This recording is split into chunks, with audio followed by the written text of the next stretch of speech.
Hello dear learners, welcome back to EduFacts classes. ഇന്നത്തെ ക്ലാസ്സിൽ നമ്മൾ ജനറൽ സൈക്കോളജിയിലെ തേർഡ് യൂണിറ്റ് ആണ് പഠിക്കാൻ പോകുന്നത്. ഓക്കെ, തേർഡ് യൂണിറ്റ് എന്ന് പറയുമ്പോൾ അതെന്താണ്? കോഗ്നിറ്റീവ് പ്രോസസ്സസ് ആണ്. അതിൽ attention, perception, learning, memory and thinking തുടങ്ങിയ കാര്യങ്ങളാണ് നമ്മൾ പഠിക്കുന്നത്. ഓക്കെ, ഇത് എന്താണ് ആൻഡ് ഇതിൻ്റെ ചില ലോസ്, തിയറീസ് ഒക്കെയാണ് ഈ ഒരു യൂണിറ്റിൽ വരുന്നത്. ഓക്കെ, അപ്പോൾ കോഗ്നിറ്റീവ് പ്രോസസ്സിലേക്ക് കടക്കുന്നതിന് മുമ്പ് നമ്മൾ ഫസ്റ്റ് ചാപ്റ്ററിൽ പറഞ്ഞിട്ടുണ്ടായിരുന്നു, സൈക്കോളജി എന്ന് പറയുന്നത് കോംപ്ലക്സ് ആയിട്ടുള്ള ഹ്യൂമൻ ബിഹേവിയർ ആണ് ഡീൽ ചെയ്യുന്നത് എന്ന്, അല്ലേ? അപ്പോൾ ഹ്യൂമൻ ബിഹേവിയർ ഇത്രയും കോംപ്ലക്സ് ആവാൻ കാരണം ഇതിനെ പല കാര്യങ്ങളും ഇൻഫ്ലുവൻസ് ചെയ്യുന്നുണ്ട്.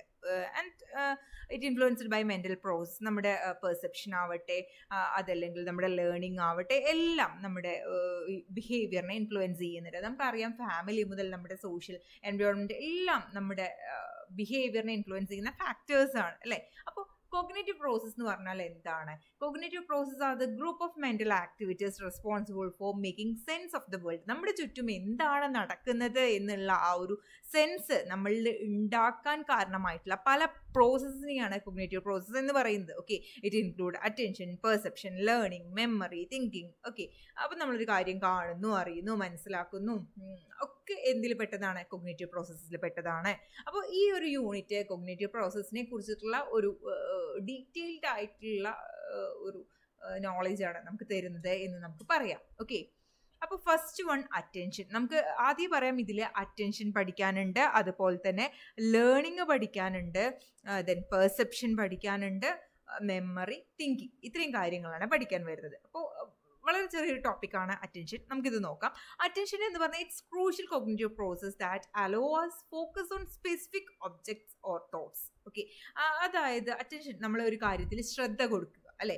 ഒരു സ്പെസിഫിക് ആയിട്ടുള്ള കാര്യത്തിൽ നമുക്ക് ഫോക്കസ് ചെയ്യാൻ കഴിയുന്ന, അല്ലെങ്കിൽ ഒരു സ്പെസിഫിക് തോട്ടിൽ നമുക്ക് സ്റ്റിക്ക് ഓൺ ചെയ്യാൻ കഴിയുന്ന ആ ഒരു കോഗ്നിറ്റീവ് പ്രോസസ്സിനെയാണ് എന്ത് പറയുന്നത്? അറ്റൻഷൻ എന്ന് പറയുന്നത്. ഓക്കെ, അപ്പോൾ കോഗ്നിറ്റീവ് സൈക്കോളജിസ്റ്റുകൾ പറയുന്നത് എന്താണെന്ന് വെച്ച് കഴിഞ്ഞാൽ, അറ്റൻഷൻ എന്നുള്ളത് ഏതൊരു കാര്യത്തിനും എസെൻഷ്യൽ ആയിട്ടുള്ള ഒരു കാര്യമാണ്. അപ്പോൾ നിങ്ങൾ ഈ ഒരു ക്ലാസ് വെറുതെ കേൾക്കുന്നു എന്നുള്ളതും നിങ്ങൾ ശ്രദ്ധിച്ച് കേൾക്കുന്നു എന്നുള്ളതും തമ്മിൽ ഡിഫറൻസ് ഉണ്ട്, അല്ലേ? നിങ്ങൾക്ക് അത് ലേൺ ചെയ്യണമെങ്കിൽ നിങ്ങൾ എന്ത് ചെയ്യണം? അത് ശ്രദ്ധിച്ച് കേൾക്കേണ്ടതായിട്ടുണ്ട്. ഇനി next we are going to discuss 4 main forms of attention. Attention അതായത് ശ്രദ്ധ, അത് പല തരത്തിലുണ്ട്. 4 തരങ്ങളാണ് നമ്മൾ പഠിക്കാൻ പോകുന്നത്. First one selective attention, then divided attention, executive attention and sustained attention. ഇതാണ് ആ 4 എണ്ണം വരുന്നത്. ഓക്കെ, അപ്പോൾ എന്താണ് സെലക്റ്റീവ് അറ്റൻഷൻ എന്ന് പറഞ്ഞു കഴിഞ്ഞാൽ, നമ്മുടെ ചുറ്റും ഒരുപാട് കാര്യങ്ങൾ നടക്കുന്നുണ്ട്, അല്ലേ? ഇപ്പോൾ നിങ്ങൾ ഈ ഒരു ക്ലാസ് കേൾക്കുമ്പോൾ തന്നെ നിങ്ങളുടെ അപ്പുറത്ത് ആരെങ്കിലും ഇരുന്ന് സംസാരിക്കുന്നുണ്ടാവും, may be or may not be, അല്ലേ? അതല്ലെങ്കിൽ വേറെ ആരെങ്കിലും അവിടെ ഇരുന്ന് പാട്ട് പാടുന്നുണ്ടാവും, കുട്ടികൾ വീട്ടിലുണ്ടെങ്കിൽ അവർ കരയുന്നുണ്ടാവും. പക്ഷെ നിങ്ങൾ ഏതിലാണ് ശ്രദ്ധിക്കുന്നത്, അല്ലേ? അത് നിങ്ങൾ കോൺഷ്യസ് ആയിട്ട് തീരുമാനിക്കുന്ന ഒരു കാര്യമാണ്. നിങ്ങൾ ഏതിൽ ഫോക്കസ് ചെയ്യണം, അതിനെ തന്നെയാണ് ഈ സെലക്റ്റീവ് അറ്റൻഷൻ എന്ന് പറയുന്നത്. Okay, this involves consciously focusing on a particular stimuli while blocking out others when faced with multiple sensory inputs. അല്ലേ, നമുക്ക് അപ്പുറത്ത് കരയുന്നത് കേൾക്കാം, അതല്ലെങ്കിൽ അപ്പുറത്ത് ആളുകൾ നടക്കുന്നത് കാണാം, എങ്കിലും നമ്മൾ ഫോക്കസ് ചെയ്യുന്നത് ഇതിലായിരിക്കും, ഒരു പെർട്ടിക്കുലർ ആയിട്ടുള്ള സ്റ്റിമുലയിലായിരിക്കും. ഓക്കെ, അതാണ് സെലക്റ്റീവ് അറ്റൻഷൻ എന്ന് പറഞ്ഞാൽ. ദെൻ ഡിവൈഡഡ് അറ്റൻഷൻ ആണ് നമ്മൾ നെക്സ്റ്റ് പറയാൻ പോകുന്നത്. It's the ability to maintain attention on 2 or more tasks simultaneously, which means നിങ്ങളിപ്പോൾ ക്ലാസ് കേൾക്കുന്നു, at the same time you are writing short notes. അപ്പോൾ നിങ്ങൾ 2 കാര്യത്തിൽ അവിടെ അറ്റൻഷൻ പേ ചെയ്യുന്നുണ്ട്. ക്ലാസ് കേൾക്കുന്നുണ്ട്, അറ്റ് ദ സെയിം ടൈം നിങ്ങൾ എന്ത് ചെയ്യുന്നുണ്ട്? നോട്ട് എഴുതുന്നുണ്ട്. ഇത് രണ്ടും സൈമൾട്ടേനിയസ്ലി നടക്കുന്ന കാര്യമാണ്, വിച്ച് മീൻസ് മൾട്ടി ടാസ്കിങ് ആണ്. അപ്പോൾ ഇതിൽ രണ്ടിലും അറ്റൻഷൻ പേ ചെയ്യാനുള്ള, അല്ലെങ്കിൽ മെയിൻറ്റെയിൻ ചെയ്യാനുള്ള എബിലിറ്റിയാണ് ഡിവൈഡഡ് അറ്റൻഷൻ എന്ന് പറയുന്നത്. ഓക്കെ, ക്ലിയർ ആണോ? ദെൻ നെക്സ്റ്റ് എക്സിക്യൂട്ടീവ് അറ്റൻഷൻ ആണ്. എക്സിക്യൂട്ടീവ് അറ്റൻഷൻ എന്ന് പറയുമ്പോൾ നമ്മൾ ഒരുപാട് അൺഇമ്പോർട്ടൻ്റ് ആയിട്ടുള്ളതും ഇമ്പോർട്ടൻ്റ് ആയിട്ടുള്ളതും കാര്യം നമ്മുടെ ചുറ്റും നടക്കുന്നുണ്ടാവും, അല്ലേ? അപ്പോൾ അതിലൊരു പെർട്ടിക്കുലർ ഗോൾ അച്ചീവ് ചെയ്യാൻ വേണ്ടിയിട്ട് എസെൻഷ്യൽ ആയിട്ടുള്ള കാര്യങ്ങളിൽ, ഇമ്പോർട്ടൻ്റ് ആയിട്ടുള്ള കാര്യങ്ങളിൽ നമ്മൾ അറ്റൻഷൻ പേ ചെയ്യുകയും അൺഇമ്പോർട്ടൻ്റ് ആയിട്ടുള്ളതിനെ അവോയ്ഡ് ചെയ്യുകയും ചെയ്യുന്ന, അല്ലെങ്കിൽ ആ ഒരു ഫിൽട്ടർ ഔട്ട് ചെയ്യുന്ന പ്രോസസ്സിനെ, ആ ഒരു കൈൻഡ് ഓഫ് അറ്റൻഷനെയാണ് എക്സിക്യൂട്ടീവ് അറ്റൻഷൻ എന്ന് പറയുന്നത്. ഓക്കെ, ക്ലിയർ ആണോ? And the fourth one sustained attention. Sustained attention എന്ന് പറഞ്ഞാൽ നമുക്ക് ഓരോരുത്തർക്കും അറ്റൻഷൻ സ്പാൻ ഡിഫറെൻ്റ് ആയിരിക്കും, എങ്കിലും നമ്മൾ കോൺസെൻട്രേറ്റ് ചെയ്യണം അല്ലേ, ഒരു കാര്യം അറ്റൻഡ് ചെയ്യുക അല്ലെങ്കിൽ അറ്റൻഷൻ പേ ചെയ്യുക എന്ന് പറയുമ്പോൾ കോൺസെൻട്രേഷൻ ആണ്. ആ ഒരു കോൺസെൻട്രേഷൻ മെയിൻറ്റെയിൻ ചെയ്യാൻ ഒരു സിംഗിൾ ടാസ്കിലാണ്, not in multiple task, on a single task for an extend period നമുക്ക് അറ്റൻഷൻ അല്ലെങ്കിൽ കോൺസെൻട്രേഷൻ മെയിൻറ്റെയിൻ ചെയ്യാനുള്ള ഒരു എബിലിറ്റിയാണ് സസ്റ്റെയിൻഡ് അറ്റൻഷൻ എന്ന് പറയുന്നത്. അപ്പോൾ ഇത്രയാണല്ലോ നമുക്ക് അറ്റൻഷനെ കുറിച്ച് പഠിക്കാൻ. Okay, then second we are going to learn about perception. Perception എന്ന് പറഞ്ഞാൽ എന്താണ്? ഒരു ധാരണ അല്ലേ, നമുക്ക് ഇതിനെക്കുറിച്ചിട്ടൊരു നമ്മളൊരു ഗ്രഹിക്കുക അല്ലെങ്കിൽ അതിനെക്കുറിച്ചൊരു ധാരണ എന്ന് പറയും. ഓക്കെ, അപ്പോൾ പെർസെപ്ഷനും എന്ത് തന്നെയാണ്? It's also a cognitive process that help us understand the world by interpreting sensory informations എന്നുള്ളതാണ്. ഇപ്പോൾ നമ്മളൊരു കാര്യം കാണുന്നു അല്ലേ, അതിനെ നമ്മൾ മനസ്സിലാക്കേണ്ടതുണ്ട് അല്ലേ. ഇപ്പോൾ ഫസ്റ്റ് നമ്മൾ ശ്രദ്ധിച്ച് നമുക്ക് അതിനെക്കുറിച്ചൊരു ധാരണ വേണം, അല്ലെങ്കിൽ നമ്മൾ അതിനെ ഗ്രഹിക്കണം. അങ്ങനെ ഇപ്പം മലയാളത്തിൽ അങ്ങനെയാണ് പറയുക. ഓക്കെ, ദെൻ എങ്കിലാണ് നമുക്ക് അതിനെക്കുറിച്ചിട്ട് നമ്മുടെ മൈൻഡിലേക്ക് ലേണിങ്ങിന് അത് ഹെൽപ്പ് ചെയ്യുകയുള്ളൂ എന്നുള്ളതാണ്. ഓക്കെ, അപ്പോൾ ഇവിടെ പറയുന്നത് എന്താണെന്ന് വെച്ചാൽ നമ്മൾ ഒരു ടൈമിൽ തന്നെ ഒരുപാട് സെൻസറി സ്റ്റിമുലസ് നമ്മളുടെ ന്യൂമറസ് സെൻസറി സ്റ്റിമുലസ് നമ്മുടെ ചുറ്റും നടക്കുന്നുണ്ടല്ലേ, ഒരുപാട് കാര്യങ്ങൾ. അതിൽ പലതും നമ്മൾ എന്താണ് കൊള്ളുന്നുണ്ട്, പലതും തള്ളുന്നുണ്ട് എന്നൊക്കെ പറയാം. അപ്പോൾ perception is responsible for making sense of environment and influencing decisions. നമ്മുടെ എൻവയോൺമെൻറ്റിനെ കുറിച്ചിട്ടുള്ള ഒരു സെൻസ് ആൻഡ് നമ്മൾ ഡിസിഷൻ എടുക്കാൻ ഹെൽപ്പ് ചെയ്യുന്നതൊക്കെ പെർസെപ്ഷനാണ്. ഇപ്പോൾ നമ്മൾ from choosing what to wear, അതല്ലെങ്കിൽ ഒരു റോഡ് ക്രോസ് ചെയ്യുമ്പോൾ നമ്മൾ റൈറ്റ് ആൻഡ് ലെഫ്റ്റ് നോക്കുന്നു, വണ്ടികൾ വരുന്നില്ല എന്ന് ഉറപ്പ് വരുത്തുന്നു, അതിനനുസരിച്ചിട്ടുള്ള കാര്യങ്ങൾ ചെയ്യുന്നു അല്ലേ.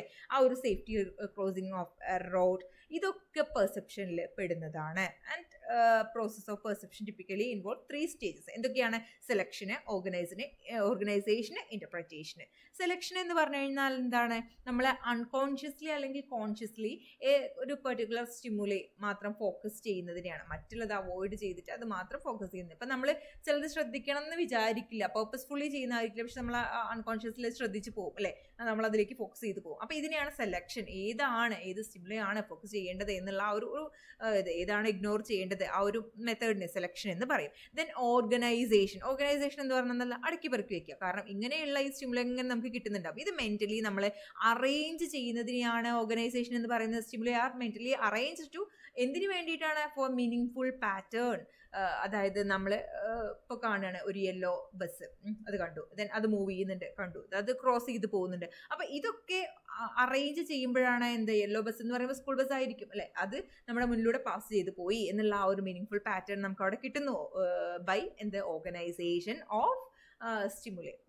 ആൻഡ് ഇതൊരു ലൈക്ക് ഒരു പല രീതിയിലുണ്ട്. Figure, ground relationship, proximity, closure, ഇതൊക്കെ നിങ്ങൾക്ക് ഇപ്പോൾ എന്താണ് ഡൗട്ട് തോന്നും. നമ്മൾ നെക്സ്റ്റ് ടോപ്പിക്കിൽ ലോസ് ഓഫ് പെർസെപ്ഷൻ പറയുമ്പോൾ അത് നിങ്ങൾക്ക് മനസ്സിലാവും. അതായത് നമുക്ക് കിട്ടുന്ന കാര്യങ്ങൾ നമ്മൾ ഓർഗനൈസ് ചെയ്ത് അതിനെ മനസ്സിലാക്കി എടുക്കുന്നതിനെയാണ് ഇവിടെ അത് പറയുന്നത്. ഓക്കെ, ദെൻ ഇൻ്റർപ്രിറ്റേഷൻസ് ആണ് നെക്സ്റ്റ് പറയുന്നത്. അതായത് നമുക്ക് കിട്ടിയ ഓർഗനൈസ്ഡ് ആയിട്ടുള്ള സ്റ്റിമുലേ വെച്ചിട്ട് നമ്മുടെ പ്രീവിയസ് എക്സ്പീരിയൻസും അല്ലെങ്കിൽ എക്സ്പെക്ടേഷൻസും ബിലീവ്സും ഒക്കെ വെച്ചിട്ട് നമ്മൾ അതിനെ ഇതാണ് എന്നതിനെ മീൻ ചെയ്യുന്നതിനെയാണ് ഇൻ്റർപ്രിറ്റേഷൻ എന്ന് പറയുന്നത്. ഓക്കെ, അതായത് മനസ്സിലാക്കി എടുക്കുന്നതിനെ. ആൻഡ് നെക്സ്റ്റ് നമുക്ക് പറയാനുള്ളത് ജെസാൾട്ട് പ്രിൻസിപ്പിൾ ആണ്. One of the important topic in perception. Laws of perception എന്നും ലോസ് ഓഫ് ഓർഗനൈസേഷൻ എന്നും ഒക്കെ പല പേരിൽ ഇത് അറിയപ്പെടുന്നുണ്ട്. പേര് നിങ്ങൾ നോട്ട് ചെയ്ത് വെച്ചോളുക, ഡൗട്ട് വരാൻ ചാൻസ് ഉള്ള ഒന്നാണ്.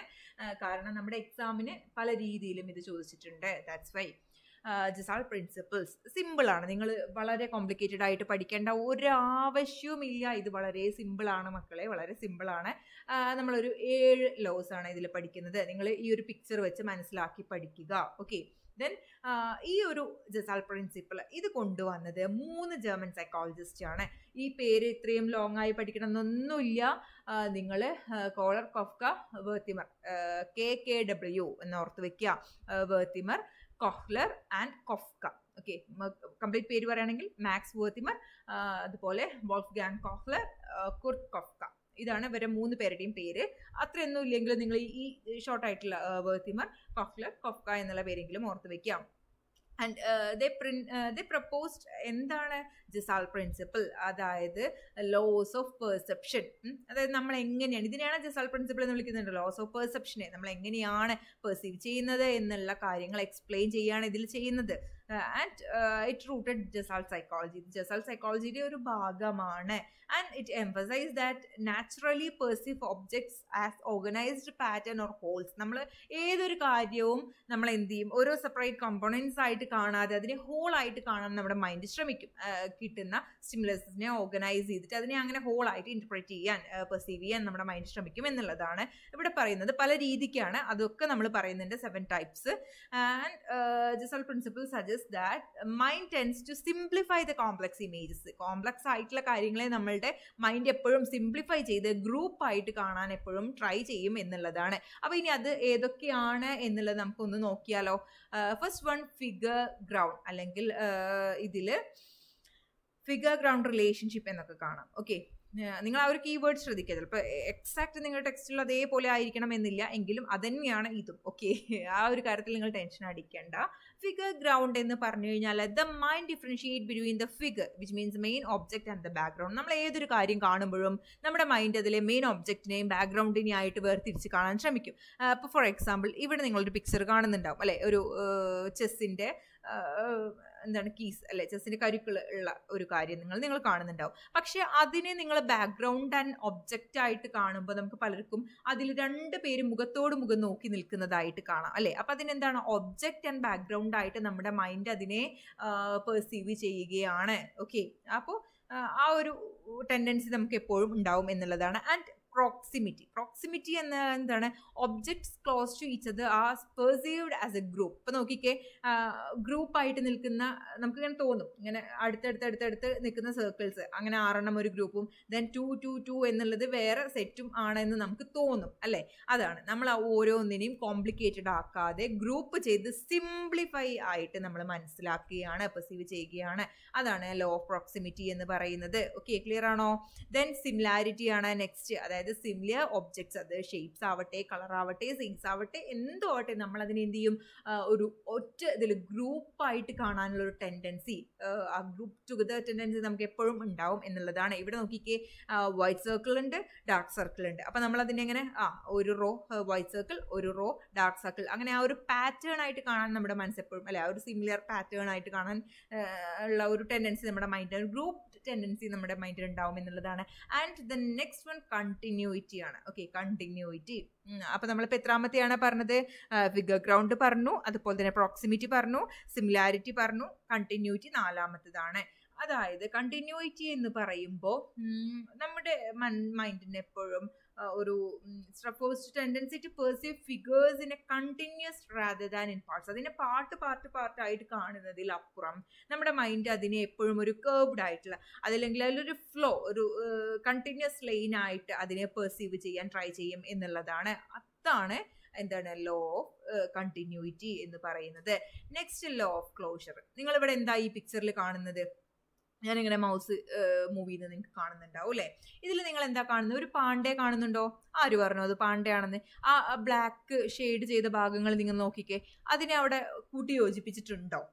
ഇല്ലല്ലോ. വൈറ്റ് ബാക്ക്ഗ്രൗണ്ടിൽ വൈറ്റ് പാർട്ടായിട്ട് തന്നെ. പക്ഷെ നമ്മുടെ മൈൻഡിൽ ആ ഒരു എന്താണ്, നമ്മളതിനെ പെർസീവ് ചെയ്യുന്നത് എങ്ങനെയായിട്ടാണ്?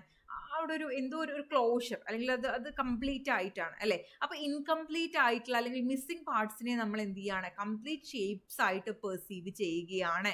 The mind fills the missing parts of design to perceive a complete shape. അപ്പം അതിൻ്റെ കോംപ്ലക്സിറ്റി കുറയ്ക്കുകയാണ്, സിമ്പിൾ ആക്കുകയാണ്, നമ്മളതിനെ ഒരു പാണ്ഡയായിട്ട് കാണുന്നു അല്ലേ. ദെൻ കോമൺ ഫേറ്റ് ആണ് നെക്സ്റ്റ്. അത് ഞാൻ നിങ്ങളുടെ ടെക്സ്റ്റിലുള്ളത് എടുത്തിട്ടില്ല, ഒരു വേറൊരു എക്സാമ്പിളാണ് ഞാനതിൽ ഇൻക്ലൂഡ് ആക്കിയിട്ടുള്ളത്. ഓക്കെ, കോമൺ ഫേറ്റ് എന്ന് പറയുമ്പോൾ the elements moving the same direction are perceived as part of single group or unit എന്നുള്ളത്. അതായത് ഒരേ ഭാഗത്തേക്ക് പോകുന്ന ഒരു ഗ്രൂപ്പിനെ നമ്മൾ എന്താണ്, അല്ലെങ്കിൽ ഒരേ ഡയറക്ഷനിൽ മൂവ് ചെയ്യുന്ന ഒരു ഗ്രൂപ്പിനെ നമ്മൾ എപ്പോഴും എന്ത് ചെയ്യും, അല്ലെങ്കിൽ ഒരു യൂണിറ്റിനെ അത് ഒരേ ദിശയിലേക്കാണ് പോകുന്നത് എന്ന് നമ്മൾ പെർസീവ് ചെയ്യും. ഓക്കെ, അതൊരു സിംഗിൾ ഗ്രൂപ്പാണ്, അത് ഒരേ ദിശയിലേക്കാണ് പോയിക്കൊണ്ടിരിക്കുന്നത്. ഫോർ എക്സാമ്പിൾ, നമ്മളൊരു കൂട്ടം ബേർഡ്സ് അങ്ങനെ മാനത്ത് കൂടെ പറന്നു പോകുന്നത് കാണുകയാണ്. Imagine that watching A flock of birds in the sky. ഇതിൽ ആ ഒരു ഇൻഡിവിജ്വൽ ഡിഫറൻസ് ഒന്നും നമ്മളതിൽ ശ്രദ്ധിക്കില്ല. നമ്മുടെ മൈൻഡ് ഓട്ടോമാറ്റിക്കലി എന്താവും പെർസീവ് ചെയ്യുക? ഒരു ഗ്രൂപ്പ് ഓഫ് ബേർഡ്സ് അല്ലെങ്കിൽ ഒരു ഫ്ലോക്ക് ഓഫ് ബേർഡ്സ് എന്ത് ചെയ്യാണ്? സെയിം ഡയറക്ഷനിലേക്ക് അങ്ങനെ പറന്നു പോവുകയാണ് എന്നാണ് നമ്മൾ പെട്ടെന്ന് പെർസീവ് ചെയ്യുക. ഒരു കൂട്ടം ബേർഡ്സ് അത് അങ്ങനെ അങ്ങനെ പറന്നു പോകണു, കൂട്ടായിട്ട് അത് പോകണു എന്നുള്ള രീതിയിലാണ് നമ്മൾ പെർസീവ് ചെയ്യുക. And this sense of unity based on motion അല്ലെങ്കിൽ illustrate the principle of common fate. അപ്പോൾ ഇതാണ് കോമൺ ഫേറ്റ് എന്ന് പറഞ്ഞു കഴിഞ്ഞാൽ. ഓക്കെ, അപ്പോൾ നിങ്ങൾക്ക് ലോ ഓഫ് കോമൺ ഫേറ്റും മനസ്സിലായി എന്ന് വിചാരിക്കുന്നു. അതല്ലെങ്കിൽ ഒരു കൂട്ടം ഒരേ യൂണിഫോം ഇട്ട കുട്ടികൾ പോവുകയാണെങ്കിൽ നമ്മളതിൽ ഓരോ കുട്ടികളൊന്നും ശ്രദ്ധിക്കാതെ ഒരു കൂട്ടം കുട്ടികൾ എന്താണ് അത് എല്ലാവരും കൂടെ ഒരു ഗ്യാങ് ആണ്, അവരങ്ങോട്ട് പോവുകയാണ് എന്നുള്ള രീതിയിലായിരിക്കും നമ്മുടെ മൈൻഡ് എന്ത് ചെയ്യുക, പെർസീവ് ചെയ്യുക എന്നുള്ളതാണ്. ഓക്കെ, ക്ലിയർ ആണോ? ഇനി അടുത്തത് ഇതിൽ ലാസ്റ്റ് വണ്ണാണ് പ്രഗ്നൻസ്. പ്രഗ്നാസ് എന്ന് പറയുമ്പോൾ എന്താണ്, പേരൊക്കെ കേൾക്കാൻ നല്ല രസമുണ്ടല്ലേ. ഇതിന് വേറെയും പേരുണ്ട് കേട്ടോ, ലോ ഓഫ് സിംപ്ലിസിറ്റി അല്ലെങ്കിൽ ലോ ഓഫ് ഗുഡ് ഫിഗർ എന്നൊക്കെ ഉണ്ട്. അതായത് കോംപ്ലക്സ് ആയിട്ടുള്ളതിനെ നമ്മൾ ഓരോന്നിനെ വേർതിരിച്ച് കാണാതെ നല്ല ഒരു ഫിഗറായിട്ട് കാണാൻ നമ്മുടെ മൈൻഡ്. എന്തിനാ വെറുതെ കഷ്ടപ്പെടുന്നില്ലേ, നല്ല നല്ല രസമുള്ളൊരു ഫിഗറായിട്ട് പെർസീവ് ചെയ്താൽ പോരെ. ഇങ്ങനെ for example, when we look at a series of overlapping circles the mind tends to interpret them as separate complete circles rather than broken or complex shape. ഇതിനൊക്കെ ഒരു കോംപ്ലക്സ് ഷേപ്സ് ആയി ഇവിടെ ഈ സർക്കിളിനെ അങ്ങനെ ഓരോന്നിനെ ഓരോ കളർ വേറെ ആയിട്ട് അങ്ങനെ കാണാതെ എന്ത് ചെയ്യാണ്, അത് മൊത്തം ഇത് എന്തിൻ്റെ ഒരു സിമ്പിൾ അല്ലേ, അങ്ങനെ ഒരു ഒളിമ്പിക്സിൻ്റെ ഒക്കെ സിമ്പിൾ പോലെ അങ്ങനെ അങ്ങോട്ട് നമുക്ക് ജസ്റ്റ് പെട്ടെന്ന് അങ്ങനെ പെർസീവ് ചെയ്യും. അപ്പോൾ എന്താണ്, അതിൽ ആ കോംപ്ലക്സിറ്റി കുറയ്ക്കുകയാണ്, ഇതിനൊരു ഗുഡ് ഫിഗർ ആയിട്ട് കാണാൻ അങ്ങനെ പെർസീവ് ചെയ്യാൻ ഉള്ള ഒരു ടെൻഡൻസിയാണ് അവിടെ പറയുന്നത്. ഓക്കെ, അപ്പോൾ ഇത്രയാണ് ജിസാൾട്ട് പ്രിൻസിപ്പിളിൽ നിങ്ങൾക്ക് പഠിക്കാനുള്ളൂ. ഇതിനെ ലോ ഓഫ് പ്രോക്സിമിറ്റി എന്നും ലോ ഓഫ് ഓർഗനൈസേഷൻ എന്നും പറയും. 20 മാർക്കിന് ചോദിച്ച് കണ്ടിട്ടുള്ള ഒരു ടോപ്പിക്കും ആണ്. ഓക്കെ, ദെൻ ലേണിംഗ് ആണ് നമ്മൾ നെക്സ്റ്റ് പറയാൻ പോകുന്നത്. അപ്പോൾ നമ്മൾ ഫോർത്ത് ആയിട്ടാണ് ഇത് പറയുന്ന അറ്റൻഷൻ പറഞ്ഞു, അതുപോലെ തന്നെ അറ്റൻഷൻ പറഞ്ഞു, പിന്നെ എന്താണ് നമ്മൾ പറഞ്ഞിട്ടുണ്ടായിരുന്നത്, പെർസെപ്ഷൻ പറഞ്ഞു. ദെൻ തേർഡ് ലേണിംഗ്, ഫോർത്ത് അല്ല തേർഡ് ആണ് കേട്ടോ, എനിക്ക് തെറ്റിപ്പോയതാണ്. തേർഡ് ആയിട്ടാണ് നമ്മൾ ലേണിംഗ് പറയുന്നത്. എന്താണ് ലേണിംഗ് എന്ന് പറഞ്ഞു കഴിഞ്ഞാൽ, അതായത് നമ്മുടെ ബിഹേവിയറിൽ വരുന്ന പെർമനൻറ്റ് ചേഞ്ച്, നമ്മുടെ എക്സ്പീരിയൻസ് കാരണം നമ്മുടെ ബിഹേവിയറിൽ വരുന്ന പെർമനൻറ്റ് ചേഞ്ചിന് ഇപ്പം നമ്മൾ പറയും എന്ത്, അനുഭവത്തിൽ നിന്ന് പഠിച്ചൂലേ, അപ്പം എന്താണ്, എക്സ്പീരിയൻസിൽ നിന്ന് ലേൺ ചെയ്തു എന്നുള്ളതാണ്. അപ്പോൾ ഇതിലല്ലാത്ത കാര്യങ്ങളുണ്ട്, ടെമ്പററി ആയിട്ടുള്ള ചേഞ്ച്, അതല്ലെങ്കിൽ ഏജിങ് കാരണം ആളുകൾക്ക് വരുന്ന ചേഞ്ച്, ഇതൊന്നും ലേണിംഗ് അല്ല. Okay, temporary change or changes due to ageing are not considered as learning. അപ്പോൾ ലേണിംഗ് എന്ന് പറയുന്നത് എന്താണ്, permanent change in behaviour or behaviour potential due to experience എന്നുള്ളതാണ്. അപ്പോൾ പേഴ്സണൽ എക്സ്പീരിയൻസിലൂടെ ലേൺ ചെയ്യാം അല്ലേ, we learn from others experience, അതായത് ഡയറക്റ്റും ഉണ്ട് ഇൻഡയറക്റ്റും ഉണ്ട്. ഡയറക്റ്റ് എന്ന് പറയുമ്പോൾ നമ്മൾ എക്സ്പീരിയൻസ് ചെയ്യുന്നത്, മറ്റേത് വേറൊരാൾക്ക് എക്സ്പീരിയൻസ് ചെയ്ത് നമ്മളത് കണ്ട് മനസ്സിലാക്കുന്നതാണ് ഇൻഡയറക്റ്റ് ലേണിംഗ് എന്ന് പറയുന്നത്. ഓക്കെ ആണോ? Then various theories that explain learning processes is also one of the important topic in learning. 3 theories വളരെ സിമ്പിളാണ്, നിങ്ങൾ കോംപ്ലിക്കേറ്റഡ് ആക്കേ വേണ്ട, വളരെ വളരെ വളരെ സിമ്പിളാണ്. 3 എന്താണ്, ക്ലാസിക്കൽ കണ്ടീഷനിങ് ഇവാൻ പാവ്ലോവിൻ്റെ, ഓക്കെ അതവിടെ പഠിക്കുക. Then Skinner of parent conditioning, okay ആണോ, രണ്ടാമത്തത്. മൂന്നാമത്തത് എന്താണ്, ബണ്ടൂരയുടെ സോഷ്യൽ ലേണിംഗ്, ഓക്കെ അല്ലെങ്കിൽ ഒബ്സർവേഷണൽ ലേണിംഗ് എന്നൊക്കെ പറയും. അങ്ങനെ ഈ 3 തിയറീസ് ആണ് നമുക്ക് ഈ ലേണിംഗിൽ പഠിക്കാനുള്ളത്. സിമ്പിളാണ്, വളരെ വളരെ വളരെ സിമ്പിളാണ്. അപ്പോൾ ഞാൻ ആദ്യം ക്ലാസിക്കൽ കണ്ടീഷനിങ്ങിലെ ഒരു കാര്യം പറയാം. ഇവാൻ പാവ്ലോവ് എന്ന ഈ സൈക്കോളജിസ്റ്റ് എന്ത് ചെയ്യണേ, ഒരു ഡോഗിനെ വെച്ചിട്ടൊരു എക്സ്പെരിമെൻറ്റ് ചെയ്യണം. നമ്മൾ സയൻറ്റിഫിക് നേച്ചർ ഓഫ് സൈക്കോളജി പറഞ്ഞപ്പോൾ പറഞ്ഞു ഏതൊരു തിയറീസും എന്താണ്, എക്സ്പെരിമെൻസിൻ്റെ ബേസ്ഡ് ആയിട്ടാണ് അത് കൊണ്ടുവന്നിട്ടുള്ളത് അല്ലേ. അപ്പോൾ ഇതേപോലെ ക്ലാസിക്കൽ കണ്ടീഷനിങ് ആവട്ടെ, അല്ലെങ്കിൽ ഒപ്പറന്റ് കണ്ടീഷനിങ് ആവട്ടെ, ആൽബർട്ട് ബണ്ടൂരയുടെ സോഷ്യൽ ലേണിംഗ് തിയറി ആവട്ടെ, ഒക്കെ എക്സ്പെരിമെൻസിലൂടെയാണുള്ളത്. അപ്പം നമുക്ക് ആ എക്സ്പെരിമെൻറ്റും അറിഞ്ഞിരിക്കണ്ടേ. ഇത് ക്ലാസിക്കൽ കണ്ടീഷനിങ്ങിലെ ഡോഗാണ്. ഓക്കെ, അപ്പോൾ ഈ ഡോഗിനെ വെച്ചിട്ട് ഇവാൻ പാവ്ലോവ് എന്ത് ചെയ്യാണ്, ഡോഗിന് നമ്മൾ സാധാരണ നോർമലി ഡോഗൊക്കെ ഉള്ള വീട്ടിലുള്ള ആളുകൾക്കറിയാം, ഫുഡ് കൊടുക്കുമ്പോൾ ഇങ്ങനെ നാവിന്ന് ഇങ്ങനെ വെള്ളം വരും അല്ലേ, സലൈവേഷൻ എന്നൊക്കെ പറയും, സലൈവ. അപ്പോൾ നമ്മൾ ഫുഡ് കൊടുക്കുക നാവിൽ വെള്ളം വരാൻ വേണ്ടിയിട്ടാണോ നമ്മൾ ചെയ്യുന്നത്? അല്ല. അപ്പോൾ അതൊരു അൺകണ്ടീഷണലായിട്ടുള്ള സ്റ്റിമുലയാണ് ഡോഗിന് ഫുഡ്. ഓക്കെ, UCS എന്ന് ഷോർട്ടായിട്ട് പറയും. ദെൻ അതിന് കിട്ടുന്ന റെസ്പോൺസ് UCR, അൺകണ്ടീഷൻഡ് റെസ്പോൺസ് ആണ് സലൈവ എന്ന് പറയുന്നത്. ഓക്കെ, അപ്പോൾ പിന്നെ എന്ത് ചെയ്യാണ് ഇദ്ദേഹം, ഒരു ന്യൂട്രൽ സ്റ്റിമുലസ് ആയിട്ടുള്ള, അതായത് ഒരു ബെല്ലടിക്കുന്നത് കേട്ടപ്പോൾ ഡോഗിനൊന്നും തോന്നില്ല അല്ലേ, കാരണം ഡോഗിനെ അത് ബാധിക്കുന്നതല്ല. അങ്ങനെ ഒരു ന്യൂട്രൽ ആയിട്ടുള്ള സ്റ്റിമുലസ് എന്ത് ചെയ്യാണ്, ഒരു കണ്ടീഷണൽ സ്റ്റിമുലസ് ആയിട്ട് എടുക്കുകയാണ്. ഓക്കെ, അതായത് ഇദ്ദേഹത്തിന് വേണ്ട എന്താണ്, ബെല്ലടിക്കുമ്പോഴേക്കും ഡോഗിൻ്റെ വായിൽ വെള്ളം വരണം, അതാണ് വേണ്ടത്. അപ്പോൾ ഇദ്ദേഹം എന്ത് ചെയ്യും, ഈ paired the sound of bell with presentation of food. അതായത് ഈ കണ്ടീഷൻഡ് സ്റ്റിമുലെ CR എന്ന് പറയാം, അല്ലെങ്കിൽ ന്യൂട്രൽ സ്റ്റിമുലെ എന്നും പറയാം നമുക്ക്. ഇത് എന്ത് ചെയ്യും, അൺകണ്ടീഷൻഡ് സ്റ്റിമുലൈ ആയിട്ട് പെയർ ചെയ്തിട്ട് ഡോഗിനെ പ്രസന്റ് ചെയ്യും. അങ്ങനെ പോകെ പോകെ എന്ത് ചെയ്യും, the dog began to associate the bell with the food and would salivate. അപ്പൊ ഇവിടെ എന്താണ്, കണ്ടീഷൻഡ് റെസ്പോൺസ് ആണ്. കാരണം ഇവിടെ if there is no food, if there is only bell, എന്താണ്, ദ സലൈവേഷൻ വിൽ ഹാപ്പൻ എന്നുള്ളതാണ്. ഫുഡ് ഇല്ല, ബെല്ല് മാത്രമാണ് കേൾക്കുന്നില്ലെങ്കിൽ എന്താണ്, ഡോഗിന് കുറെ കഴിയുമ്പോൾ ബെല്ല് കേൾക്കുമ്പോഴേക്കും ഡോഗ് മനസ്സിലാക്കാണ്, സൗണ്ട്, ഓക്കെ, ഇതെനിക്ക് ഫുഡ് കിട്ടാനുള്ളതാണ്, അപ്പൊ ആ ഒരു സലൈവേഷൻ വരും എന്നുള്ളതാണ്. അപ്പൊ ഇവിടെ എന്താണ്, ഒരു കണ്ടീഷൻഡ് സ്റ്റിമുലൈ കൊടുത്തിട്ട് കണ്ടീഷൻഡ് റെസ്പോൺസ് ഉണ്ടാക്കി. ഇതുപോലെ തന്നെയാണ് നമ്മുടെ ബിഹേവിയറിലും അല്ലെങ്കിൽ ലേണിംഗിലും ഒക്കെ ചേഞ്ച് ഉണ്ടാക്കാൻ കഴിയും എന്നാണ് ഇവിടെ പറയുന്നത്. Okay, then this theory demonstrate how neutral stimulus become conditioned stimulus എന്നുള്ളതാണ്. അപ്പോൾ ഇത് നമുക്കും റിലേറ്റ് ചെയ്യാൻ പറ്റും. നമ്മൾ ചെറിയ ക്ലാസ്സിലാവുമ്പോൾ ഫസ്റ്റ് ആൻഡ് സെക്കൻഡ് പീരീഡ് കഴിഞ്ഞാൽ എന്തുണ്ടാവും, ഒരു ഇന്റർവെൽ ഉണ്ടാവും അല്ലേ, അതിൽ നമ്മൾ യൂറിനേറ്റ് ചെയ്യാൻ പോകും. അപ്പോൾ നമുക്കറിയാം ആ ഒരു ഇന്റർവെല്ലിൽ നമുക്ക് യൂറിൻ പാസ് ചെയ്യാൻ കഴിയും. അപ്പോൾ ആ ഇന്റർവെല്ലാവുമ്പോൾ നമുക്കൊരു പ്രത്യേകം വെള്ളം കുടിക്കാനും ദെൻ യൂറിൻ പാസ് ചെയ്യാനുള്ള ഒരു അർജൻസി ഉണ്ടാവും അല്ലേ. അപ്പോൾ അത് ആ ഒരു ബെല്ലിൻ്റെ ഒരു റെസ്പോൺസ് ആണെന്ന് വേണമെങ്കിൽ നമുക്ക് കരുതാം. അല്ലെങ്കിൽ നമ്മൾ ചെറിയ ക്ലാസ്സിലൊക്കെ പഠിക്കുമ്പോൾ നമ്മൾ വാച്ചൊന്നും കൊണ്ടുപോയില്ല അല്ലേ. ഇപ്പോഴൊക്കെയാണ് കുട്ടികൾ എപ്പോഴും വാച്ചൊക്കെ കെട്ടി ടൈമൊക്കെ നോക്കി അങ്ങനെ സെറ്റ് ആയിട്ടിരിക്കുന്നത്.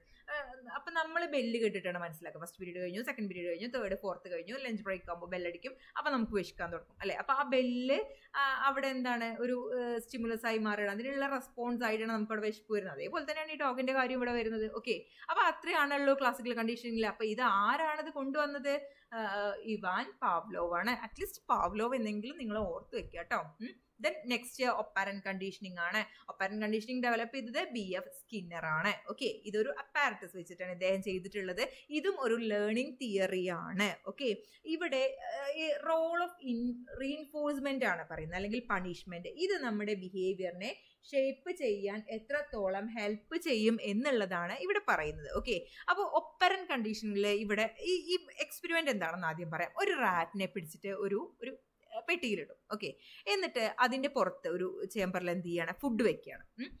ഈ റാറ്റ് എന്ത് ചെയ്യും, ഇങ്ങനെ കുറേ പരക്കം പായും അല്ലേ. ആ ഫുഡ് ഇങ്ങനെ എങ്ങനെ കിട്ടുക എന്നുള്ളത് റാറ്റ് ഇങ്ങനെ നോക്കും. അങ്ങനെ അവിടെ ഇവിടേക്ക് തട്ടി ലാസ്റ്റ് ഒരു ലിവറിൽ തട്ടിയപ്പോൾ എന്ത് ചെയ്തു, ഫുഡ് ഇങ്ങനെ കിട്ടി. ഓക്കെ, അപ്പോൾ ആ ലിവറിൽ പ്രസ് ചെയ്താൽ പിന്നെയും ഇങ്ങനെ ലിവറിൽ പ്രസ് ചെയ്യുമ്പോൾ ഫുഡ് കിട്ടുമ്പോൾ എന്താണ്, നമ്മുടെ റാറ്റ് ലേൺ ചെയ്യാണ് എന്ത്, ലിവറിൽ പ്രസ് ചെയ്യുമ്പോൾ കിട്ടുന്ന റീഇൻഫോഴ്സ്മെന്റ് ആണ് ഫുഡ്. ഓക്കെ, അപ്പോൾ വിശക്കുമ്പോൾ എന്ത് ചെയ്താൽ മതി, ലിവറിൽ പ്രസ് ചെയ്താൽ മതി എന്നുള്ളത്. ഓക്കെ, അപ്പോൾ ഇത് നമുക്ക് റിലേറ്റ് ചെയ്യാം. നമ്മുടെ മക്കള് കരയുന്നു, ഫോൺ കൊടുക്കുന്നു അല്ലെ, കുട്ടികൾ മനസ്സിലാക്കും കരഞ്ഞാൽ ഫോൺ കിട്ടും എന്നുള്ളത് അല്ലെ. അവിടെ എന്താണ്, ഒരു കരച്ചിലിടുന്നു, അതിനുള്ള റീഇൻഫോഴ്സ്മെന്റ് ആയിട്ട് അവർക്ക് ഫോൺ കിട്ടുന്നു. ഇതുപോലെ പണിഷ്മെന്റിലൂടെയും സ്വഭാവങ്ങൾ മാറ്റാം. അതായത് ഒരു കുട്ടി എന്താണ്, അങ്ങനെ സംഭവിക്കാൻ ചാൻസ് കുറവാണ്, എങ്കിലും ഇങ്ങനെ നമ്മൾ ചില്ല് ഗ്ലാസ് ഇങ്ങനെ നിരത്തി വെച്ചിട്ടാണ് നമ്മുടെ മക്കൾ ഒരു ദിവസം വന്നിട്ട് ഒരു ഗ്ലാസ് എടുത്ത് താഴത്തേക്ക് ഇട്ടു. അപ്പം നമ്മളൊന്ന് വഴക്ക് പറഞ്ഞു. പിറ്റേ ദിവസം ഇത് വന്ന് ചെയ്യുന്നു, വഴക്ക് പറഞ്ഞു. അപ്പോൾ കുട്ടിക്ക് മനസ്സിലായി ഇത് ചെയ്യാൻ പാടില്ല, ഇത് ചെയ്താൽ എന്താണ്, തടിക്ക് കേടാണ് എന്നുള്ളത് മനസ്സിലാക്കും. ആ സംഭവം അവിടെ നിർത്തും അല്ലേ. അപ്പോൾ പണിഷ്മെന്റ്, വഴക്കോ അടിയോ എന്തോ ആവട്ടെ, പണിഷ്മെന്റ് അവിടെ നിർത്താം. അതല്ലെങ്കിൽ നമുക്ക് ഇഷ്ടപ്പെട്ടൊരു കാര്യം മാറ്റിക്കൊണ്ടും, അത് പല രീതിയിലുണ്ട്, പക്ഷെ അത്ര ഡീറ്റെയിൽ ആയിട്ടൊന്നും നിങ്ങൾ പഠിക്കുന്നില്ല. ഇഷ്ടപ്പെട്ടൊരു കാര്യം എടുത്ത് മാറ്റിക്കൊണ്ടും ഈ ഒരു ലേണിംഗ് ഇതാക്കാം. അതായത് ചില ആളുകൾ പറയും എന്താ, ഹോംവർക്ക് ചെയ്തില്ലെങ്കിൽ കളിക്കാൻ വിടില്ല എന്നുള്ളത് അല്ലേ. അപ്പോൾ അവിടെ ഇഷ്ടപ്പെട്ടൊരു കാര്യം എടുത്ത് മാറ്റുകയാണ് ചെയ്യുന്നത്.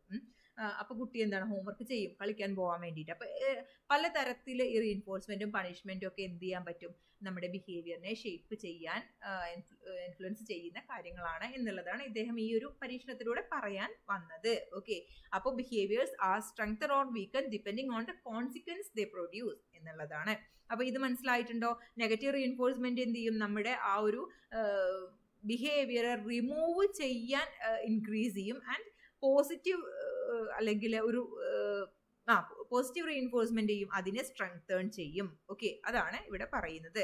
അപ്പോൾ നിങ്ങൾക്ക് ക്ലിയർ ആയി എന്ന് വിചാരിക്കുന്നു. എന്തെങ്കിലും ഡൗട്ട് ഉണ്ടെങ്കിൽ നിങ്ങൾ എന്ത് ചെയ്യണം, ഒന്നില്ലെങ്കിൽ പേഴ്സണലായിട്ടോ അല്ലെങ്കിൽ നമ്മുടെ സബ്ജക്ട് ഗ്രൂപ്പിലോ ഒക്കെ നിങ്ങൾ ചോദിക്കുക കേട്ടോ. Okay, and then third last learning തിയറിയാണ് ഒബ്സർവേഷണൽ ലേണിംഗ് തിയറി. അതായത് നമ്മൾ പറയും അങ്ങളെ കണ്ടിട്ടാണ് കുട്ടികൾ പഠിക്കുന്നത് അല്ലെ, അല്ലെങ്കിൽ നമ്മൾ അങ്ങനെ പറയില്ലേ, വലിയവരെ കണ്ടിട്ടാണ് ചെറിയ കുട്ടികൾ. ഇതന്നെയാണ് സംഭവം, കണ്ട് പഠിക്കുന്നതിനെ.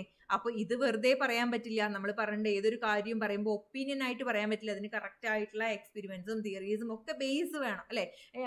അതുകൊണ്ടാണ് സൈക്കോളജി ഒരു സയൻസ് ആയിട്ട് നമ്മൾ കൺസിഡർ ചെയ്തിട്ടുള്ളതും. ഓക്കെ, അപ്പോൾ ഈ ഒരു എക്സ്പെരിമെന്റ് ആൽബർട്ട് ബണ്ടൂര എന്ന സൈക്കോളജിസ്റ്റ് ആണ് ചെയ്തിട്ടുള്ളത്. അപ്പോൾ ഇദ്ദേഹം എന്താണ് കുട്ടികളെ വെച്ചിട്ടാണ് ചെയ്തത്. കാരണം കുട്ടികളിലാണ് ഈ ഒരു ഇമിറ്റേഷൻ അല്ലെങ്കിൽ ഒബ്സർവേഷൻ ലേണിംഗ് കൂടുതലായിട്ടുള്ളത്.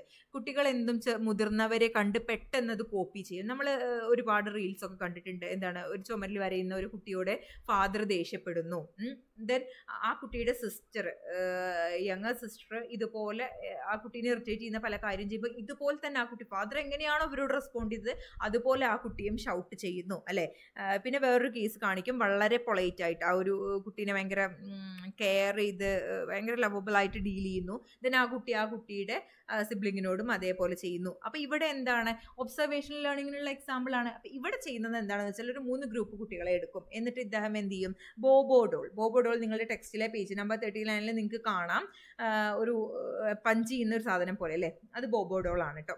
ആ ബോബോഡോളിനെ എന്ത് ചെയ്യും, ഫസ്റ്റ് ഗ്രൂപ്പ് ഓഫ് ചിൽഡ്രന് അതിനെ ഭയങ്കരമായിട്ട് അഗ്രസീവായിട്ട് ഹിറ്റ് ചെയ്യുന്ന, ഷൗട്ട് ചെയ്യുന്ന അങ്ങനെയുള്ള കാര്യങ്ങൾ കൂടുതലായിട്ട് കാണാനുള്ള അവസരം ഒരുക്കും. ദെൻ സെക്കൻഡ് ഗ്രൂപ്പിന് എന്ത് ചെയ്യും, അതിനെ നോൺ അഗ്രസീവായിട്ട് അതിനെ കെയർ ചെയ്യുന്ന പോലെയുള്ള അല്ലെങ്കിൽ അതിനെ കളിക്കുന്ന നല്ല ഇഷ്ടത്തോടെ അങ്ങനെ രീതിയിലുള്ള ആ ഒരു ഒബ്സർവേഷൻ ഏബിൾ ആക്കും. ആൻഡ് ഒരു കൺട്രോൾഡ് ഗ്രൂപ്പ് ഉണ്ടാവും. അവർക്ക് എന്തുണ്ടാവും, ബോബോഡോളായിട്ട് ഒരു ബന്ധം ഉണ്ടാവില്ല. എല്ലാ ടോയ്സും ഇങ്ങനെ കൊടുക്കും, ബോബോഡോൾ കൊടുത്തിട്ടുണ്ടാവില്ല അതുവരെ, അങ്ങനെ. ഓക്കെ, ദെൻ പിന്നെ കുറച്ച് ഇതിന് ശേഷം ഇവരെ ഒരു റൂമിൽ പ്ലേസ് ചെയ്യണം. അതായത് ബോബോഡോൾ വെച്ചിട്ടുള്ള അതർ ടോയ്സിൻ്റെ കൂടെ മറ്റു പല ടോയ്സ് ഉണ്ട്, അതിൻ്റെ കൂടെ ബോബോഡോൾ വെച്ചിട്ടുള്ള ഒരു റൂമിൽ ഇവരൊക്കെ കൊണ്ടുപോയി ആക്കുകയാണ്.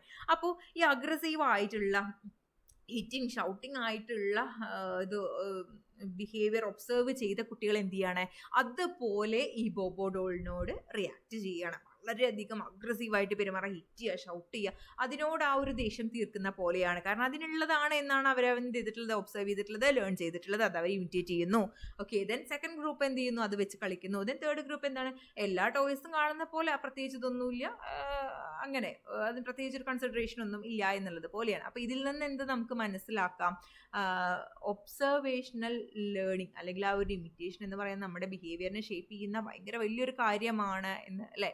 ദെൻ അപ്പോൾ ഇതാണ് ഇതിൽ പറയുന്നത്. ഓക്കെ, റീഇൻഫോഴ്സ്മെൻറ്റോ പണിഷ്മെൻറ്റോ ഒന്നുമായിട്ടല്ല, ഒബ്സർവിങ്ങിലൂടെയാണ് കുട്ടികൾ അല്ലെങ്കിൽ ആളുകൾ കാര്യങ്ങൾ മനസ്സിലാക്കുന്നതും അത് അവരുടെ ബിഹേവിയറിനെ ഷേപ്പ് ചെയ്യുന്നതും എന്നാണ് ഇവിടെ പറയുന്നത്. ഓക്കെ, എപ്പോഴും ചെറിയ കുട്ടികൾക്കൊക്കെ എന്തുണ്ടാവും, ഒരു കാര്യം ഒബ്സർവ് ചെയ്ത് കഴിഞ്ഞാൽ അത് ഇമിറ്റേറ്റ് ചെയ്യാനുള്ള ടെൻഡൻസി എപ്പോഴും കൂടുതലായിരിക്കും. ഇപ്പോൾ നമ്മുടെ വീട്ടിൽ ചെറിയ കുട്ടികളൊക്കെ ഉണ്ടെങ്കിൽ അവർ വേറെ ആരെങ്കിലും കാട്ടുന്നുണ്ടാൽ അതുപോലെ ചെയ്യാൻ നോക്കും അല്ലേ.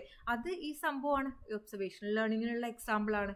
ഓക്കെ, അപ്പോൾ അത്രയാണുള്ളൂ ഈ 3 തിയറീസ് ഓഫ് ലേണിങ്ങിൽ. ഏതൊക്കെയാണ് വരുന്നത്, ഇവാൻ പാവ്ലോവിൻ്റെ ക്ലാസിക്കൽ കണ്ടീഷനിങ്, BF സ്കിന്നറുടെ ഒപ്പറന്റ് കണ്ടീഷനിങ്, ആൽബർട്ട് ബണ്ടൂരയുടെ ഒബ്സർവേഷണൽ ലേണിംഗ്. അപ്പോൾ ഇത്രയും ഈ 3 20 മാർക്കിനൊക്കെ ചോദിക്കാറുണ്ട് കേട്ടോ, നിങ്ങൾ നന്നായിട്ട് നോക്കി വെക്കണം. ദെൻ നെക്സ്റ്റ് നമ്മൾ മെമ്മറിയാണ് ഡിസ്കസ് ചെയ്യാൻ പോകുന്നത്. ഇനി മെമ്മറിയും തിങ്കിങ്ങും മാത്രമാണ് ഉള്ളൂ കേട്ടോ. നമ്മൾ ഓൾമോസ്റ്റ് ലാസ്റ്റിൽ എത്തിയിട്ടുണ്ട്. മെമ്മറി എന്ന് പറയുമ്പോൾ എന്താണ്, നമ്മളൊരു കാര്യം കണ്ട് മനസ്സിലാക്കി വെച്ചിട്ട് അതിനെ വേണ്ട സമയത്ത് യൂസ് ചെയ്യാൻ പറ്റുന്ന ഒരു എബിലിറ്റി എന്ന് പറയാം അല്ലേ. ആ വേണ്ട സമയത്ത് അതിനെ റിട്രീവ് ചെയ്ത് അതിനെ യൂസ് ചെയ്യാൻ പറ്റുന്നത്. അപ്പോൾ ഞാൻ അഡീഷൻ പഠിച്ചിട്ടുണ്ട്, അപ്പോൾ എനിക്ക് ആ ഒരു പ്രോബ്ലം കിട്ടുമ്പോൾ അതിൽ അപ്ലൈ ചെയ്യാൻ കഴിയണം, അപ്പോഴാണ് അതിൻ്റെ മെമ്മറിയിൽ ഉണ്ട് എന്ന് പറയാൻ പറ്റുള്ളൂ അല്ലേ. Then memory involves 3 stages, encoding, storage, retrieve അല്ലേ. അപ്പോൾ എൻകോഡിങ് എന്ന് പറയുന്നത് എന്താണ്, സെൻസറി ഇൻഫോർമേഷൻസിനെ പ്രോപ്പറായിട്ട് കൺവേർട്ട് ചെയ്തിട്ട് അതിനെ പ്രോസസ്സ് ചെയ്യാൻ ഉതകുന്ന രീതിയിലാക്കുന്നതിനെയാണ് എൻകോഡിങ്, ആ ഒരു കൺവേർട്ടിംഗ് പ്രോസസ്സ്. ഓക്കെ, അതിനെയാണ് എൻകോഡിങ് എന്ന് പറയുന്നത്. ദെൻ സ്റ്റോറേജ് എന്താണ്, storing information for later use, പിന്നത്തേക്ക് യൂസ് ചെയ്യാൻ വേണ്ടിയിട്ട് ഇതിനെ സ്റ്റോർ ചെയ്യുന്നതിന് ലോങ് ടേം ഉണ്ട്, ഷോർട്ട് ടേം ഉണ്ട്, അതൊക്കെ നമ്മൾ മോഡൽ ഓഫ് മെമ്മറിയിൽ പഠിക്കും. ദെൻ റിട്രീവൽ ആണ് അടുത്ത് പറയുന്നത്. റിട്രീവൽ എന്ന് പറഞ്ഞാൽ നമ്മൾ ഈ സ്റ്റോർ ചെയ്തതിനെ നമ്മൾ കോൺഷ്യസ് ആയിട്ട് തന്നെ അതിനെ ഒരു റീലൊക്കേറ്റ് ചെയ്യുന്നതിനെ, റീകോൾ ചെയ്യുന്നതിന്. ഇപ്പം ഞാൻ നേരത്തെ പറഞ്ഞില്ലേ, ഒരു പ്രോബ്ലം സോൾവ് ചെയ്യാൻ നേരത്തെ നമ്മൾ ഓൾറെഡി സ്റ്റോർ ചെയ്ത് വെച്ച കാര്യത്തിനെ റീകോൾ ചെയ്യുന്നതിനെ, ലൊക്കേറ്റ് ചെയ്യുന്നതിനെ, ദെൻ ആ ഒരു മെമ്മറീനെ ലൊക്കേറ്റ് ചെയ്തതിനെ ആ ഒരു എന്താണ്, ഒരു കോൺഷ്യസ് റിക്വയർഡ് ആയിട്ടുള്ള സിറ്റുവേഷനിലേക്ക് അതിനെ ബ്രിങ് ചെയ്യുന്നതിനെയാണ് റിട്രീവൽ എന്ന് പറയുന്നത്. ഓക്കെ, മനസ്സിലായോ? ഇതാണ് 3 സ്റ്റേജസ് ഓഫ് മെമ്മറി എന്ന് പറയുന്നത്. ആൻഡ് ഇനി നമുക്ക് മോഡൽ ഓഫ് മെമ്മറിയാണ്. 2 മോഡലാണ്, ട്രഡീഷണൽ മോഡലും അതുപോലെ തന്നെ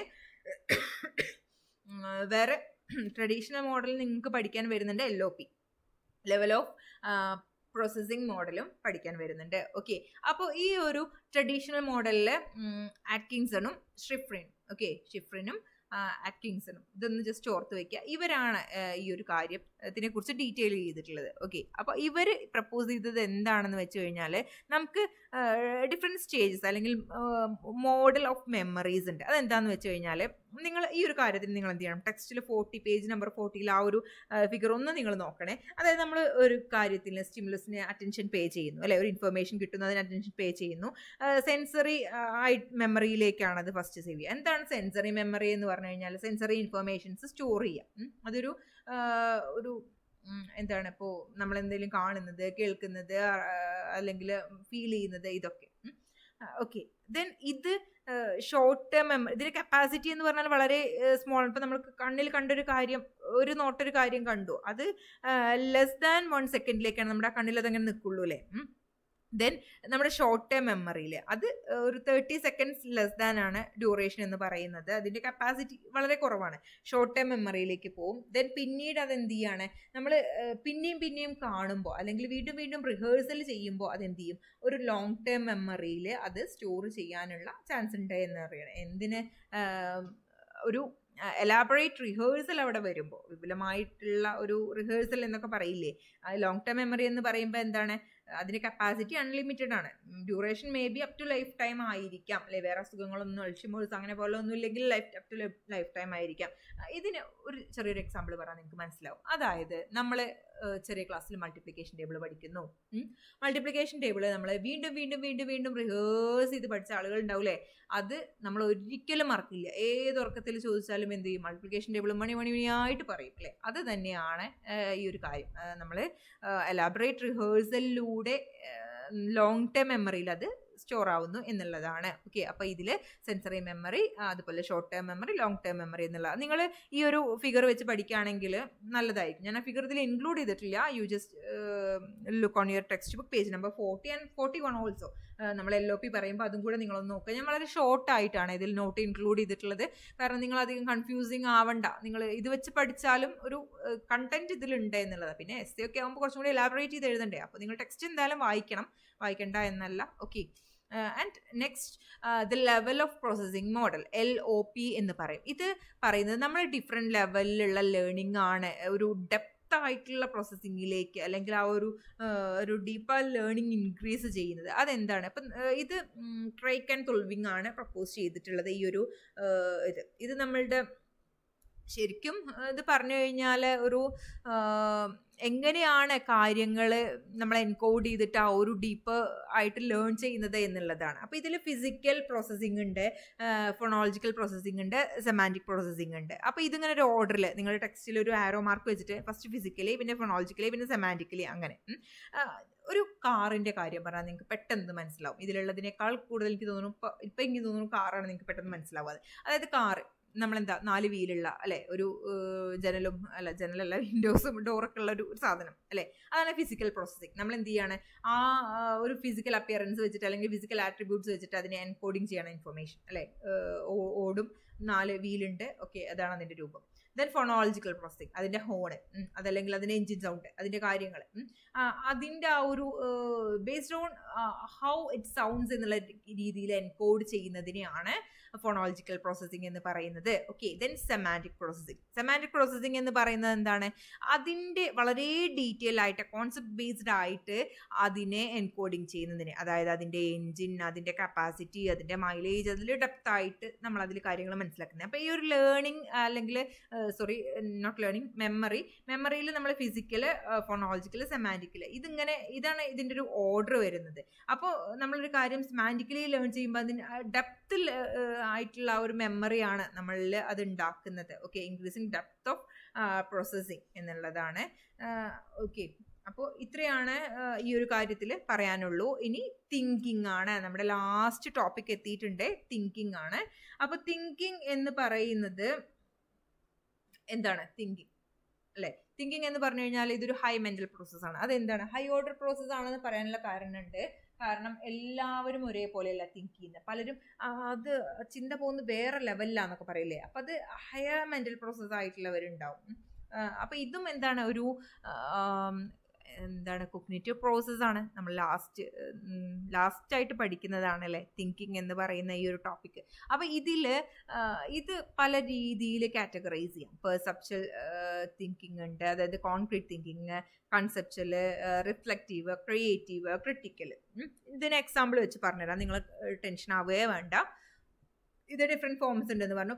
ഒരു കോൺക്രീറ്റ് തിങ്കിങ് എന്ന് പറഞ്ഞാൽ നമ്മൾ അതിനെക്കുറിച്ച് ജസ്റ്റ് കാണുന്ന ആ ഒരു കാര്യം, അതിൻ്റെ ആ ഒരു കോൺക്രീറ്റ് ഒബ്ജക്റ്റ് പെർസെപ്ഷൻ വെച്ചിട്ട് നമ്മൾ അതിനെക്കുറിച്ച് ചിന്തിക്കുന്നതിനെയാണ് ഇപ്പോൾ പെർസെപ്ച്വൽ ഓർ കോൺക്രീറ്റ് തിങ്കിങ് എന്ന് പറയുന്നത്. സിമ്പിൾ തിങ്കിങ് ആണ്, ഒരു കോംപ്ലിക്കേഷൻ ഒന്നുമില്ല. അപ്പോൾ നമ്മളൊരു കാർ എന്ന് പറയുമ്പോൾ ഓക്കെ അതിൻ്റെ കാര്യങ്ങൾ അങ്ങനെ അതിൻ്റെ ആ ഒരു ഒബ്ജക്റ്റിൻ്റെ ആ ഒരു പെർസെപ്ഷൻ വെച്ച് നമ്മൾ തിങ്ക് ചെയ്യുന്നത്. And conceptual or abstract thinking എന്ന് പറയുമ്പോൾ എന്താണ്, കുറച്ചും കൂടെ അഡ്വാൻസ്ഡ് ആണ്. അതിൻ്റെ concept, symbols, language, problem solving, അങ്ങനെ ഒരുപാട് കാര്യങ്ങൾ അതിൽ വരും.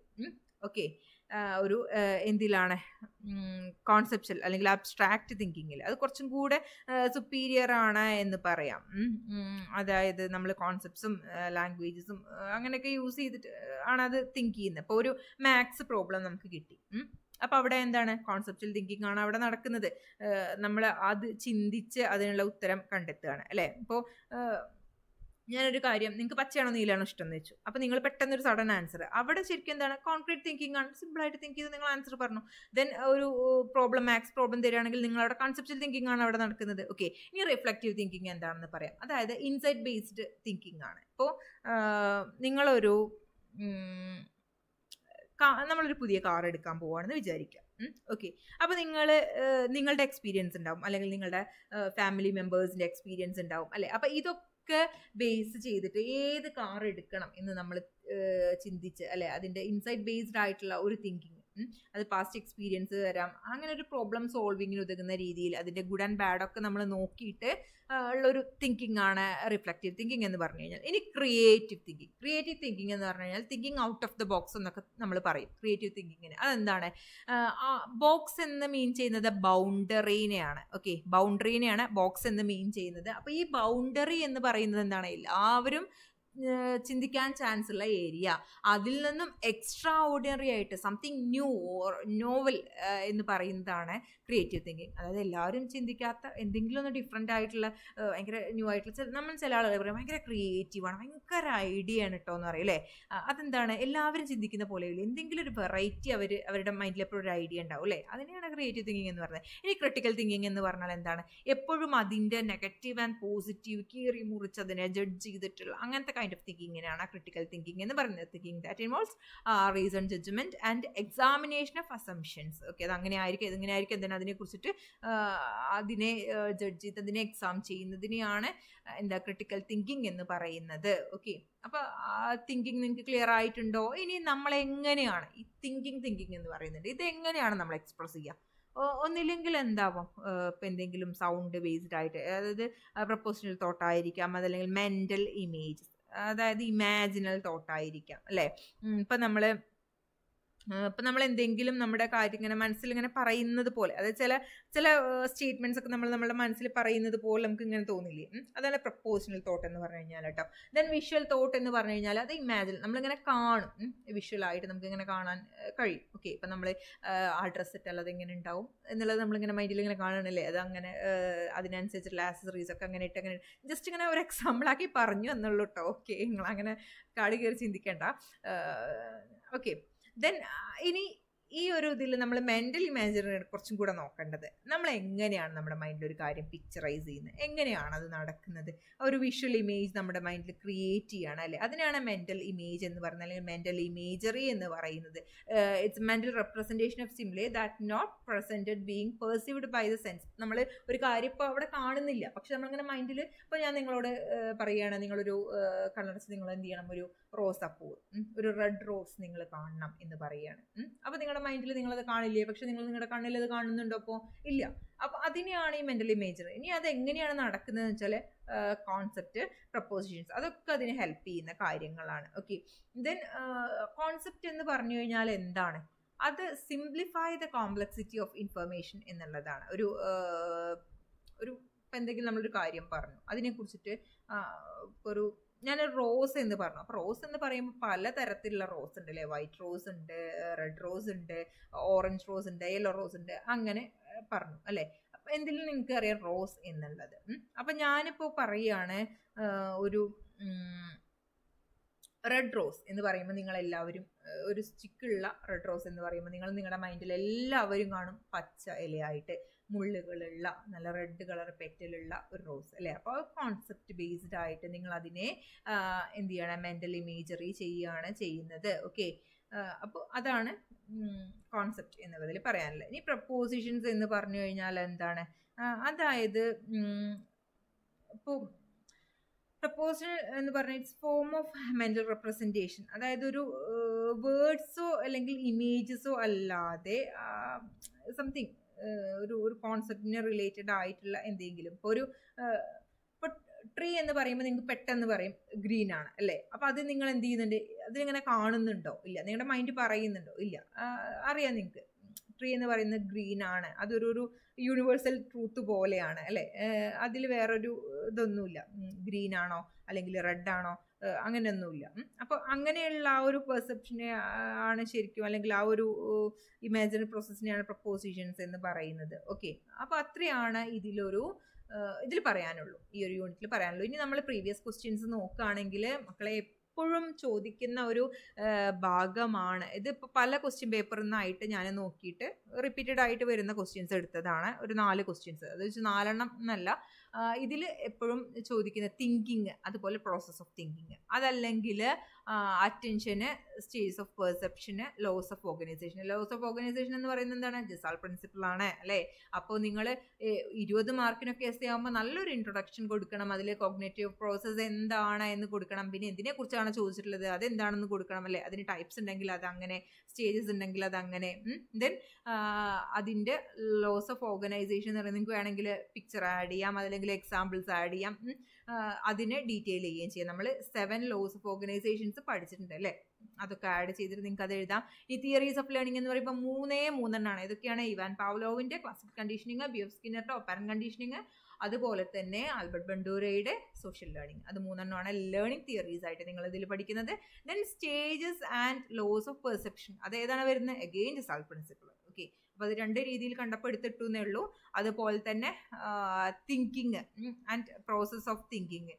Thinking and process of thinking ഇപ്പോൾ നമ്മൾ ലാസ്റ്റ് ഡിസ്കസ് ചെയ്ത കാര്യങ്ങൾ, അതിലെന്ത് വരും, പെർസെപ്ഷല്, കൺസെപ്ഷല്, റിഫ്ലക്റ്റീവ്, ക്രിയേറ്റീവ്, അങ്ങനെയുള്ളതൊക്കെ നിങ്ങൾക്ക് ഇൻക്ലൂഡ് ചെയ്യാം. ആദ്യം എന്താണ് കോഗ്നിറ്റീവ് പ്രോസസ്സ് എന്നൊക്കെ നിങ്ങൾക്ക് കൊടുക്കാം. അങ്ങനെ ആ ഒരു പ്രോസസ് ഓഫ് തിങ്കിങ്ങിനെ നിങ്ങൾക്ക് ഡീറ്റെയിൽ ആയിട്ട് ലൈക്ക് പ്രൊപ്പോഷണൽ തോട്ട്, അതുപോലെ തന്നെ വിഷ്വൽ തോട്ട്, അങ്ങനെയുള്ള കാര്യങ്ങളിൽ കൊടുക്കാം. ദെൻ എങ്ങനെയാണ് നമ്മളൊരു മെൻ്റൽ ഇമാജറി എങ്ങനെയാണ് ചെയ്യുന്നത് എന്നുള്ളതിൽ കോൺസെപ്റ്റ്, പ്രപ്പോസിഷൻ, അതൊക്കെ അതിൽ ആഡ് ചെയ്തിട്ട് 20 മാർക്കിന് എഴുതാം. അപ്പോൾ ഇത്രയൊക്കെയാണ് ഈ ഒരു യൂണിറ്റിൽ വരുന്നുള്ളൂ. അപ്പോൾ നിങ്ങൾക്ക് ഇത് ക്ലിയർ ആയിട്ടുണ്ട് എന്ന് വിചാരിക്കുന്നു. എന്തെങ്കിലും ഡൗട്ട് ഉണ്ടെങ്കിൽ നിങ്ങൾ എന്ത് ചെയ്യുക, ഗ്രൂപ്പിലോ അല്ലെങ്കിൽ പേഴ്സണലായിട്ടോ ചോദിക്കുക. ഒരു മടിയും വിചാരിക്കേണ്ട. എത്ര ബേസിക് ആയിക്കോട്ടെ, കുഴപ്പമില്ല. നിങ്ങൾക്ക് അറിയാത്തതാണെങ്കിൽ എന്നെ കൊണ്ട് അറിയുന്നത് പോലെ ഞാൻ ക്ലിയർ ചെയ്തു തരും. അതിനൊന്നും ഒരു മടിയും നിങ്ങൾ വിചാരിക്കേണ്ട. Okay, I'm happy to be part of your learning journey. So feel free to ask any doubt that related with this paper. So that's all, dears. Thank you for your participation.